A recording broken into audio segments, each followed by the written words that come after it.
Hello అందరికీ. ఇవాళ మనం తెలుసుకోబోయే కథ 'అన్నయ్య వాగ్దానం'. ఒక సూర్యకాంతి నిండిన మధ్యాహ్నం స్కూల్ టైం అయ్యి చిన్న రియా ఆనందంగా స్కూల్ నుండి తన అన్నయ్యతో రోహన్‌తో కలిసి ఇంటికి నడుస్తూ వస్తోంది. రియా తన స్కూల్‌లో జరిగిన విషయాలను ఉత్సాహంగా చెబుతోంది. రోహన్ అయితే జాగ్రత్తగా రోడ్డుపై వాహనాలపై కన్నెయుతూ ఆమె పక్కనే నడుస్తూ ఉన్నాడు.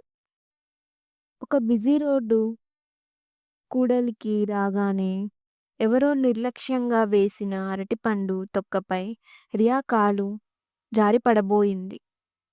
ఒక్కసారిగా ఆమె నేలపై పడబోతూ రోడ్డుకి దూసుకెళ్ళింది.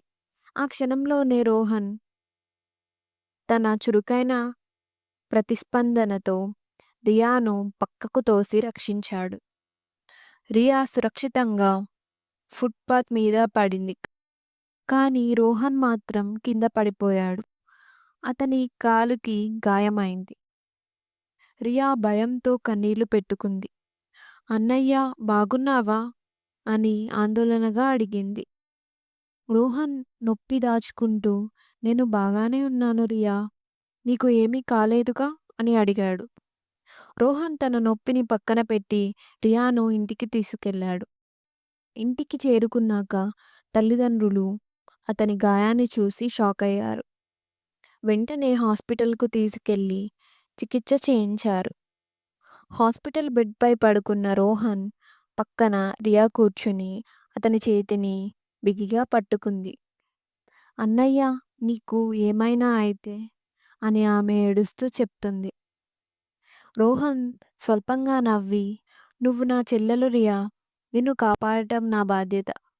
మళ్ళీ అదే పరిస్థితి వస్తే నేను ఇదే చేస్తాను అన్నాడు. తల్లిదండ్రులు గర్వంగా రోహన్‌ను చూశారు. అతని చెల్లెలు రోహన్ చేతికి రాఖీ కట్టింది. అమ్మ చెప్పింది, రాఖీ పండుగ అంటే కేవలం ఆచారం కాదు. అది రక్షణ వాగ్దానం. నువ్వు ఈరోజు ఆ వాగ్దానాన్ని నిలబెట్టావు అంది. నాన్న కూడా అంగీకరిస్తూ రాఖీ పండుగ అనేది ప్రేమ, జాగ్రత్త, రక్షణ అనే వాగ్దానం. నువ్వు ఆ వాగ్దానం నిలబెట్టావు. మేము నీ మీద గర్వంగా ఉన్నాం అన్నాడు. అలా మొత్తం కుటుంబం ఒకరినొకరు చేరి కౌగిలించుకున్నారు.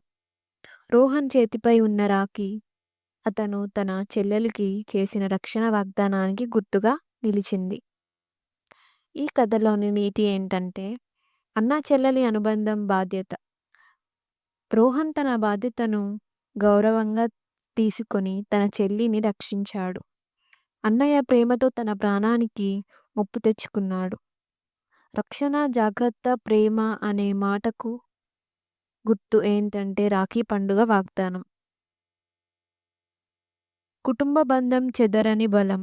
అన్నా చెల్లెలి సంబంధం జీవితాంతం నిలుస్తుంది. రాఖీ పండుగ అంటే కేవలం పండుగ కాదు, జీవితాంతం నిలిచే ఒక ప్రేమ వాగ్దానం. ఈ కథ మీకు నచ్చినట్టయితే లైక్ చేయండి, షేర్ చేయండి, సబ్స్క్రైబ్ చేయండి.